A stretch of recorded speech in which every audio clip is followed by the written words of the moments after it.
휴대전화를 새로 개통할 때 이제는 얼굴부터 찍어야 하는 시대가 열립니다. 휴대폰 하나 만드는데 왜 얼굴 인증까지 필요하지? 이렇게 느끼는 분들도 많으실 텐데요. 최근 정부가 휴대전화 개통 과정에 안면 인증 제도를 도입한다고 밝혔습니다.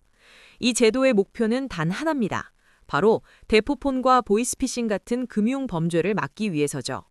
하지만 동시에 많은 분들이 걱정하시는 부분도 있습니다. 개인정보는 안전할까? 절차가 너무 복잡해지는 건 아닐까? 과연 안면 인증은 어떤 방식으로 작동하고 우리 일상에는 어떤 변화가 생기게 될까요? 안녕하세요. 뉴스랩입니다.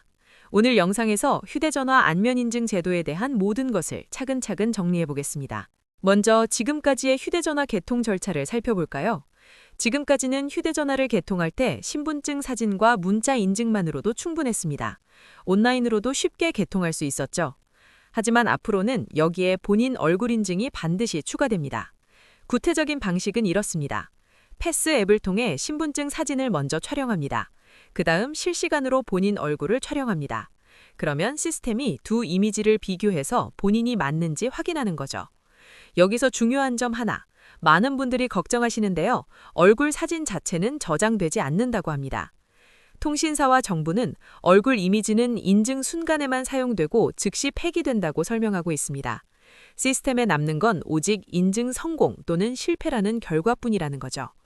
그리고 이 제도는 대면 개통은 물론이고 온라인 개통, 비대면 개통에도 동일하게 적용됩니다. 즉, 어떤 방식으로 휴대전화를 개통하든 이제는 반드시 얼굴 인증을 거쳐야 한다는 얘기입니다. 그럼 정부는 왜 이런 제도를 도입하기로 결정했을까요? 가장 큰 이유는 바로 대포폰 문제입니다.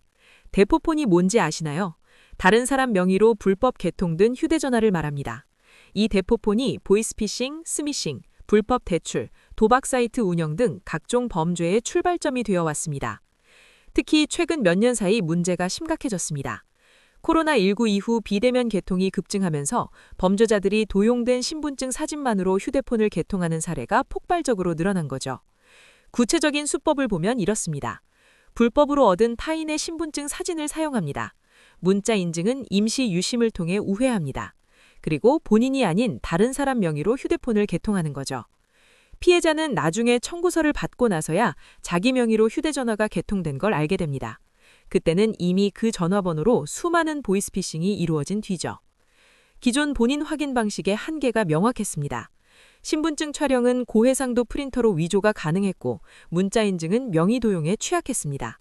사진만으로는 지금 이 순간 본인이 직접 신청하고 있는지 확인할 방법이 없었던 거죠. 그래서 정부는 결론을 내렸습니다. 사람 자체를 확인하지 않으면 안 된다. 바로 그게 안면 인증입니다. 실시간으로 촬영된 얼굴과 신분증의 얼굴을 비교함으로써 지금 이 순간 본인이 직접 개통을 신청하고 있다는 걸 확인하는 거죠. 이쯤에서 많은 분들이 가장 걱정하시는 부분을 다뤄보겠습니다. 바로 개인정보 보호 문제죠. 내 얼굴 정보가 어딘가에 저장되는 건 아닐까? 혹시 해킹당하면 어떡하지? 이런 불안이 드는 것도 당연합니다. 정부와 통신사의 공식 설명은 이렇습니다. 얼굴 이미지 자체는 저장되지 않습니다. 인증 과정에서만 일시적으로 사용되고 인증이 끝나면 즉시 폐기됩니다. 시스템에 남는 건 오직 인증 성공 또는 실패라는 결과뿐이라는 거죠. 패스 앱은 어떤 앱일까요?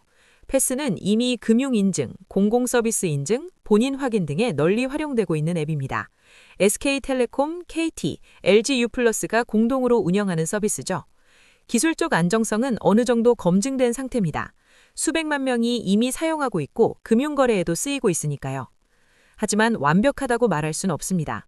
생매 정보는 한 번 유출되면 변경이 불가능합니다. 비밀번호는 바꿀 수 있지만 얼굴은 바꿀 수 없죠. 따라서 보안 시스템이 아무리 강력해도 해킹 가능성을 완전히 배제할 수는 없습니다. 이건 안면 인증 테크 자체가 가진 근본적인 위험입니다. 그럼에도 불구하고 정부가 이 제도를 도입한 이유는 현재 기준에서 최소한의 정보만 사용하는 구조라고 판단했기 때문입니다. 얼굴 사진을 저장하지 않고 일치 여부만 확인하고 바로 삭제하는 방식이니까요. 자, 그럼 이 제도가 실제로 시행되면 우리 일상에는 어떤 변화가 생길까요? 먼저 긍정적인 변화부터 살펴보겠습니다. 첫 번째, 명의 도용 피해가 크게 줄어들 것입니다. 내가 모르는 사이에 내 이름으로 휴대전화가 개통되는 일이 거의 사라지겠죠. 두 번째, 보이스피싱 예방 효과입니다. 대포폰이 줄어들면 보이스피싱 범죄 자체가 어려워집니다. 세 번째, 내 명의 휴대전화를 더 철저하게 관리할 수 있게 됩니다. 누군가 내 이름을 도용해서 개통하려고 시도하면 바로 차단되니까요. 분명 긍정적인 변화들입니다. 하지만 단점과 불편함도 있습니다. 첫째, 개통 절차가 조금 더 번거로워집니다. 기존에는 신분증 사진만 찍으면 됐는데 이제는 본인 얼굴도 찍어야 하고 패스 앱도 설치해야 하죠. 둘째, 고령층이나 디지털에 익숙하지 않은 분들에겐 어려움을 겪을 수 있어요. 스마트폰 조작 자체가 낯선 분들에겐 큰 장벽이 될 수 있습니다. 셋째, 가족 간 대리 개통이 불가능해집니다.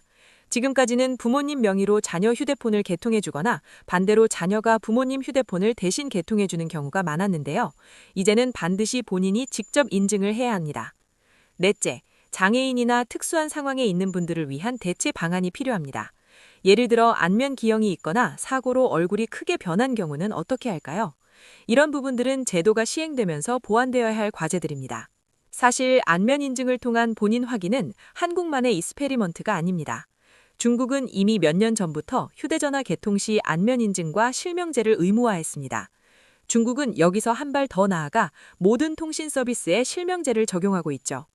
일본 역시 대면 개통 절차가 매우 엄격한 편입니다.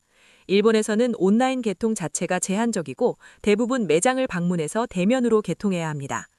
유럽 국가들도 마찬가지입니다. 독일, 프랑스 등은 휴대전화 개통 시 엄격한 신원 확인 절차를 거칩니다. 한국은 이들 국가에 비해 상대적으로 개인정보 보호를 고려한 단계적 도입을 선택했다는 평가를 받고 있습니다. 얼굴 사진을 저장하지 않고 인증 결과만 보관하는 점에서 그렇습니다. 물론 이게 완벽한 해결책은 아닙니다. 하지만 범죄 예방과 개인정보 보호 사이에서 균형점을 찾으려는 시도라고 볼 수 있겠죠. 이 제도가 성공적으로 정착하려면 보완해야 할 점들이 분명히 있습니다. 첫째, 고령층을 위한 대체 안면 방식이 필요합니다. 스마트폰이 없거나 조작이 어려운 분들을 위한 방법이 마련되어야 하죠. 둘째, 장애인, 외국인을 위한 세부 절차가 필요합니다. 모든 사람이 같은 방식으로 인증할 수 있는 건 아니니까요. 셋째, 인증 실패 시 구제 방법이 명확해야 합니다.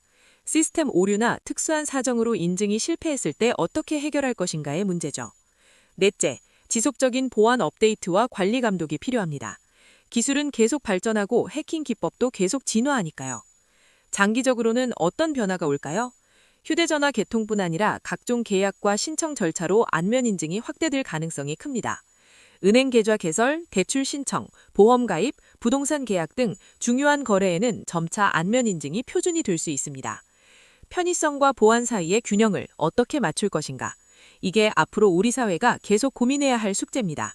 휴대전화 개통 시 안면 인증 도입은 단순히 절차가 하나 늘어나는 문제가 아닙니다. 이건 범죄 구조를 사전에 차단하려는 사회 전체의 방향 전환에 가깝습니다. 조금 더 번거로워질 수는 있습니다. 하지만 그만큼 더 안전한 사회로 가는 과정이라고 볼 수 있겠죠. 여러분은 어떻게 생각하시나요? 편의성과 보안 중 어디에 더 무게를 두시겠습니까? 안면 인증이 확대되는 걸 환영하시나요? 아니면 우려하시나요? 댓글로 여러분의 솔직한 의견을 남겨주세요. 영상이 도움이 되셨다면 좋아요와 구독 부탁드립니다. 다음에는 더 유익한 정보로 찾아뵙겠습니다. 시청해주셔서 감사합니다.